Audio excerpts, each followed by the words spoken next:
এখন গাঁৱত নৰেনে তাৰ পত্নী আৰু দুটা ল'ৰাৰ সৈতে বাস কৰিছিল। ডাঙৰ ল'ৰাটোৰ নাম শংকৰ আৰু সৰু ল'ৰাটোৰ নাম পিংকু আছিল। বাপেকে দুয়োটা ল'ৰাকে বহুত মৰম কৰিছিল, কিন্তু মাকে দুয়োটা ল'ৰাৰ মাজত পাৰ্থক্য ৰাখিছিল। ডাঙৰ ল'ৰাটোক মাকে বহুত গালি পাৰি থাকে, কিন্তু সৰু ল'ৰাটোক মাকে বহুত মৰম কৰে। নৰেন অফিচৰ কামত কেতিয়াবা ক'ৰবালৈ যাবলগীয়াও হয়। এদিন নৰেন অফিচৰ কামত ক'ৰবাত যাবলগীয়া। দেউতা, অ' দেউতা, তুমি মোক এৰি থৈ নাযাবাচোন তুমি। ঐ, তই ইয়াৰ পৰা যাচোন, দেউতাৰ কামতহে যাবলৈ ওলাইছে।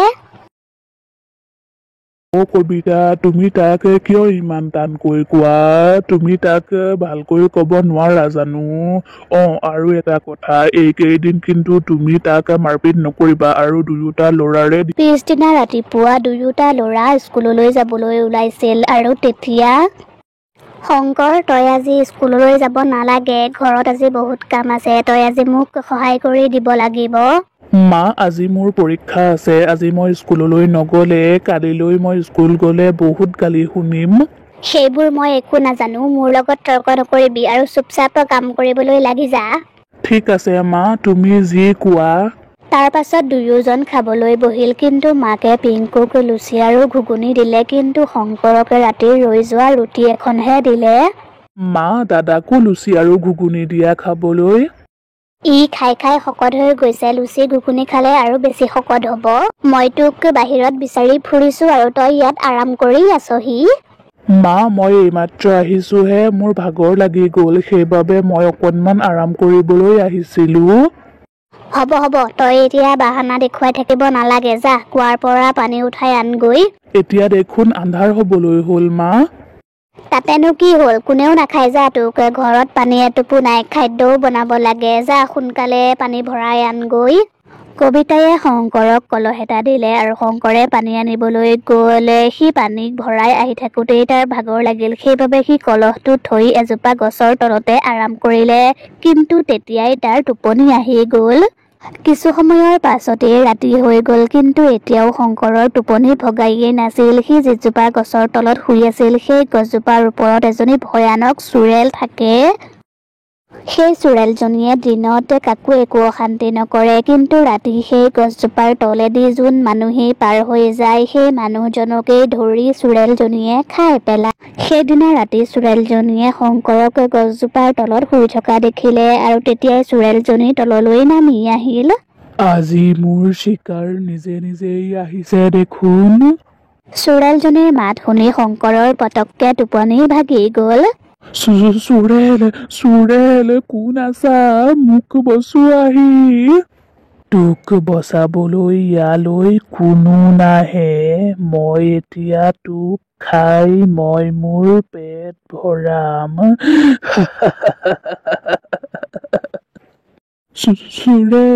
চোৰেল, কোনোবা আছা যদি মোক বচোৱাহি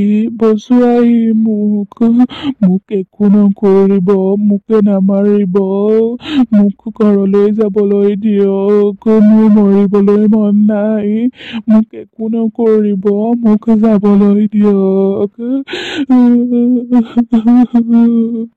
মোক একো নকৰিব। শংকৰে চোৰেলজনীক হাতজোৰ কৰিলে, কিন্তু চোৰেলজনীয়ে তাৰ কথা নামানি তাক খাবলৈ আগবাঢ়ি গ'ল। মই তোক এতিয়া প্ৰথমে ক'ৰ পৰা খাওঁ? প্ৰথমে তোৰ হাত দুখনেই খাওঁ। চোৰেলজনীয়ে যেতিয়াই শংকৰৰ হাতখন ধৰিলে, তেতিয়াই শংকৰৰ হাতত তাই এটা জ্বলাৰ চিন দেখিলে।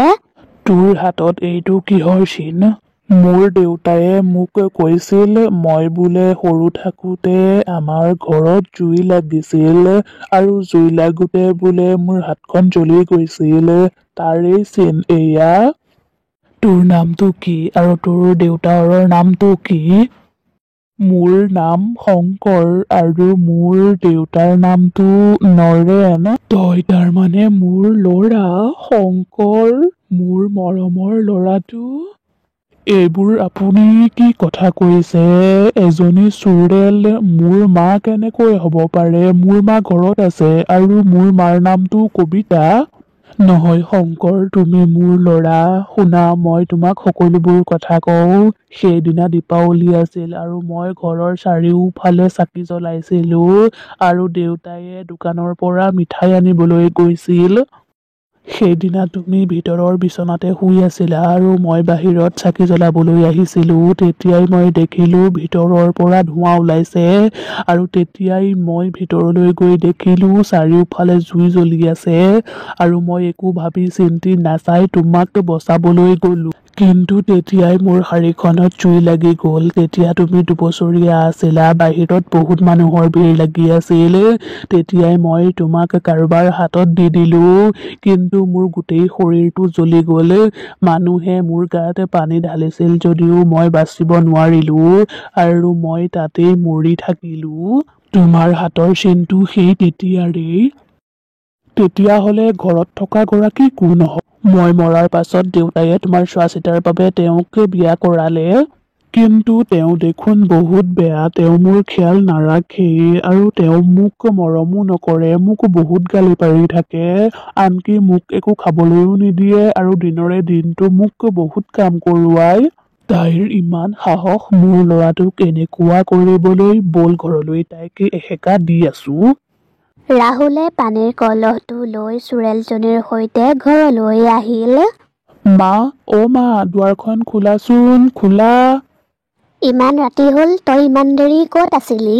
মা, মোৰ বৰ ভাগৰ লাগিছিল, সেইবাবে মই এজোপা গছৰ তলত শুই দিওঁতেই মোৰ টোপনি আহি গ'ল। তাৰমানে আমাৰ ছাৰে বাহিৰত গৈ আৰাম কৰি আছিলে গৈ। তোক আজি মই একো খাবলৈ নিদিওঁ। যা, এই কলহটো পাকঘৰত থৈ আহগৈ। ময়ো চাওঁচোন মোৰ ল'ৰাটোক তই কেনেকৈ লঘোণে ৰাখিব পাৰ। কবিতায়ে পাকঘৰত ধুনীয়া ধুনীয়া খাদ্য বনালে। পিংকু, আহা, আজি মই তোমাৰ মন পচন্দৰ খাদ্য বনাইছো। পিংকু আহি বহিলহি আৰু শংকৰো আহিলে আৰু শংকৰৰ কাষতেই চোৰেলজনীও ৰৈ আছিল। কবিতায়ে পিংকুক ভাল ভাল খাদ্য দিলে, কিন্তু শংকৰক তাই দুটুকুৰা শুকান ৰুটিহে দিলে।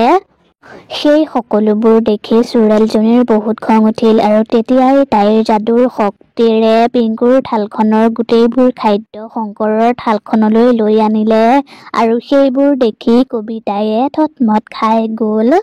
আৰে, এইবোৰ কি হৈছে? এয়া কেনেকৈ উৰিছে? কবিতা আৰু পিংকু ভয়তে তাৰ পৰা পলাল। দেখিলি শংকৰ কেনেকৈ ভয়তে পলাল? এতিয়া গম পাব ভোকত থাকিলে কেনেকুৱা লাগে। শংকৰ, তই এতিয়া ভালদৰে পেট ভৰাই খাই ল।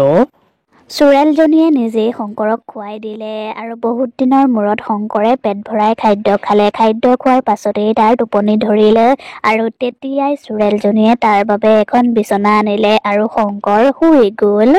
শংকৰ শোৱাৰ পাছত চোৰেলজনী কবিতাৰ ৰুমলৈ গ'ল আৰু তালৈ গৈ দেখিলে কবিতা আৰু পিংকু ভোকত থকাৰ বাবে ভালদৰে শুব পৰা নাই। এতিয়া তহঁতৰ কেনেকুৱা লাগিছে? বৰ আহিছে একেবাৰে মোৰ ল'ৰাটোক শুকান ৰুটি খুৱাবলৈ। এতিয়া পাবি ৰ মজা। সিহঁতে শুই থকা বিচনাখনত চোৰেলজনীয়ে বহুত পৰুৱা দি দিলে। পৰুৱাবোৰ দেখি পিংকুৱে চিঞৰিবলৈ ধৰিলে। মা, অ' মা, উঠাচোন উঠা, চোৱাচোন গোটেই বিচনাখনত পৰুৱা। উঠাচোন উঠা, এই পৰুৱাবোৰ সোনকালে খেদোৱা।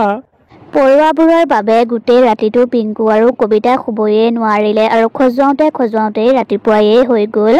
চোৰেলজনীয়ে সিহঁতক বহুত অশান্তি কৰিলে আৰু তেনেকৈয়ে কিছুদিন পাৰ হৈ গ'ল আৰু এদিন ৰাতিপুৱা কবিতায়ে শংকৰক শুৱাৰ পৰা উঠাই আছিল। ৰ'বা মা, উঠোৱেই আৰু। সোনকালে গোহালিলৈ গৈ গৰুখিনি উলিয়াই গোবৰখিনি চাফা কৰি পেলাগৈ যা। শংকৰে চকু মোহাৰি মোহাৰি গোহালিলৈ গ'ল আৰু গোবৰ চাফা কৰিবলৈ ধৰিলে আৰু সেইবোৰ কৰি থকা চোৰেলজনীয়ে আহি দেখিলেহি। তই মোৰ ল'ৰাটোৰ হতুৱাই গোবৰ চাফা কৰাবি, ৰ তোক মই মজাত দি আছো। তেতিয়াই চোৰেলজনীয়ে যাদু কৰি গোহালিৰ গোবৰবোৰ নি কবিতা আৰু পিংকুৰ মূৰত পেলালেগৈ।